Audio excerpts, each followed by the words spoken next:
नमस्कार साथी, एक बार फिर से स्वागत है आपके अपने YouTube चैनल टेक्निकल मास्टर पर। साथियों, आज हम बात करने वाले रासिम्स पोर्टल पर जो है स्टॉक एंट्री की कि जब सप्लायर से हम खाद्यान्न प्राप्त करते हैं तो हमें किस प्रकार से रासिम्स पोर्टल पर जो है उसकी एंट्री करनी है। साथ ही ये एंट्री करते समय हमें पर्याप्त सावधानी बरतनी चाहिए। तो आज की वीडियो में हम जो है बात करने वाले हैं रासिम्स पोर्टल पर स्टॉक एंट्री की। तो साथियों, वीडियो को शुरू से लेके अंत तक जरूर देखें और प्रत्येक स्टेप को फॉलो करें। साथियों, रासिम्स पोर्टल पर कार्य करने के लिए हमारे पास हमारे संस्था प्रधान की एसएसओ आईडी और पासवर्ड होना बहुत जरूरी है। इसलिए आप अपने संस्था प्रधान की एसएसओ आईडी और पासवर्ड अपने मोबाइल या लैपटॉप में सेव रखें। तो साथियों, आप हो जाइए तैयार, क्योंकि हम एक लाइव वीडियो करने वाले हैं शुरू। साथियों, सबसे पहले हमें जो है क्रोम ब्राउजर ओपन कर लेना है। ओपन करने के बाद हमें सर्च करना है एसएसओ आईडी। उसके बाद लॉगिन पे चलना है। लॉगिन में हमें अपने संस्था प्रधान की एसएसओ आईडी, पासवर्ड और कैप्चा डाल के कर देना है लॉगिन। ये लेगा थोड़ा सा समय। साथियों, लॉगिन होने के बाद हमें यहाँ जो रासिम्स का जो आइकन दिख रहा है इस पर टैप कर देना है। इस पर जैसे टैप करेंगे हमें फिर खोलना है पीएम पोषण एमडीएम, जो आप डेली खोलते हो, उसी पर टैप कर लें। टैप करने के बाद साथियों, आपको दाईं तरफ जो सेटिंग का आइकन जो दिख रहा है इस पर टैप करेंगे। टैप करते कुछ ऑप्शंस आएंगे जिसमें आईएम यानी इन्वेंट्री मैनेजमेंट का जो ऑप्शन है इस पर टैप करेंगे।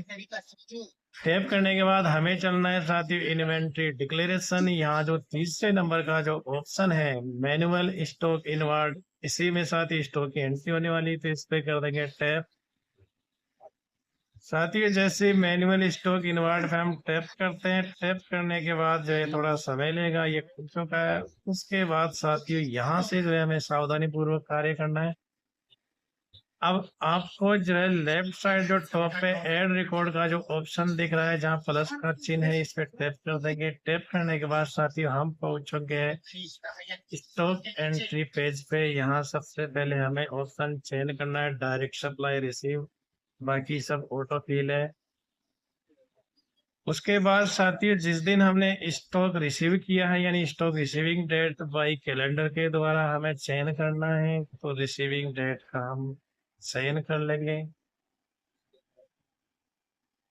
उसके बाद साथियों जो सप्लायर ने आपको जो रिसिप्ट दी है उस पर एक चालान नंबर लिखा हुआ आता है रेड अक्षरों में, 4 डिजिट का, 3 डिजिट का, वो हमें इसमें डाल देना है। ये जरूरी है डालना। उसके बाद जो है चालान पे जो डेट दी हुई है वही डेट हमें इसमें भर देनी है। भरने के बाद जो है हमें रिमार्क में जो है भर देना है सप्लाई रिसीव्ड, यानी खाद्यान्न प्राप्त किया। अब साथ ही नीचे प्रोडक्ट डिटेल जो है यहाँ हमें जो है 1 बाय 1 प्रोडक्ट जो है चूज करने पड़ेंगे। जैसे पहले हमारे पास हम कर लेंगे राइस चूज। उसके बाद पैकेजिंग जो है किलोग्राम। साथियों, क्वांटिटी हमेशा किलोग्राम में ही लिखनी है। जैसे 100 किलो, 200 किलो, 300 किलो, क्विंटल में आपको नहीं लिखनी है। आप याद रखना ये बात, केवल किलोग्राम में आपको क्वांटिटी लिखनी है। ये क्वांटिटी हमने लिख दी। उसके बाद हमें दूसरी भी एंट्री जो इसी में जोड़नी, यानी एक ही बिल में गेहूं और चावल अगर दोनों हैं तो दोनों की एंट्री एक बार में ही करनी है। तो प्लस वाले आइकन पर टैप करेंगे। टैप करने के बाद दूसरा प्रोडक्ट वेट जो है यानी गेहूं हम सेलेक्ट कर लेंगे।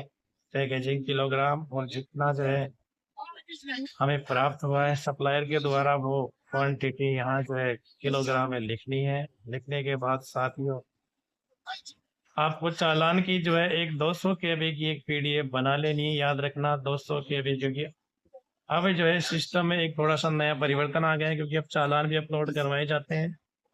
तो हमें 200 केबी की पीडीएफ बना लेनी है। उसको जो है लोकेट कर लेना है, और फिर जब चूज फाइल करेंगे तो जहां उसको लोकेट कर रखा है वहां से उसका चयन करना है। चयन करने के बाद जो है साथियों आप देख सकते हो document upload successfully, document upload हो चुका है। उसके बाद कर देंगे सेव। सेव करने के बाद साथी अब आपका रिकॉर्ड सेव हुआ है। आप ध्यान रखना अभी आपकी एंट्री ड्राफ्ट मोड में सेव हुई है, अभी अप्रूव नहीं है, क्योंकि जब तक अप्रूव नहीं करेंगे तब तक ये हमारे एमडीएम स्टॉक में ये बोलेगी नहीं। तो हमें जो है एक्शन बटन के नीचे जो एडिट का जो आइकन दिख रहा है इस पर टैप करना है। टैप करने के बाद साथियों जो है हमें स्क्रॉल करते हुए नीचे आ जाना है।